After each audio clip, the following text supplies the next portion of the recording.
Di berita pertama pagi ini pemirsa, jelang bulan suci Ramadan 1445 Hijriah, sejumlah harga kebutuhan pokok di pasar tradisional modern Kota Prabu Mulih mulai merangkak naik.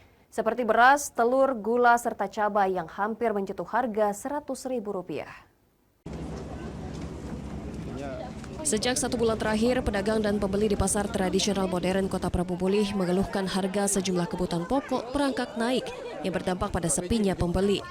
Selain beras, gula, dan telur, menurut pedagang harga cabai di pasaran sempat tembus Rp100.000 dari sebelumnya Rp40.000 dan berdampak pada omset penjualan akibat konsumen mulai membatasi pembelian.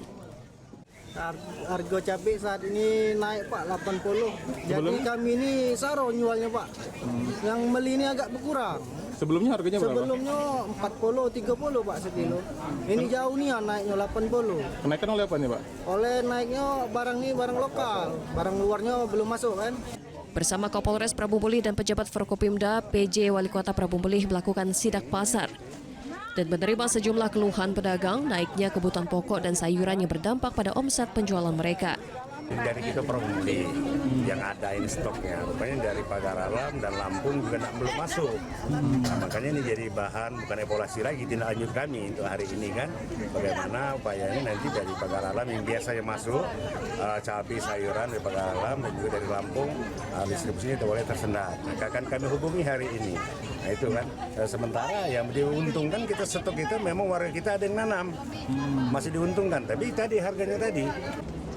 Sementara itu Kapolres Prabu Mulih akan menindak tegas oknum distributor dan pedagang yang sengaja menimbun barang untuk mendapatkan keuntungan besar.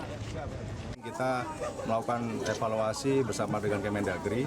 Kita tugasnya adalah bersama-sama dengan kawan-kawan TNI, Kejaksaan, melakukan pengawasan atau pengawalan daripada alur distribusi.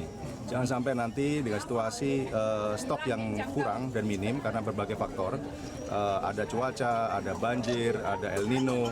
Ini kemudian ditambah lagi dengan adanya oknum-oknum yang sengaja melakukan penimbunan untuk mencari keuntungan yang lebih. Kenaikan harga barang di pasaran jelang bulan suci Ramadan membuat kepanikan warga Kota Prabu Mulih. Untuk itu warga berharap pemerintah dapat membantu menstabilkan harga dengan mengadakan operasi pasar murah. Dari Prabu Mulih, Berry Brima, iJus melaporkan.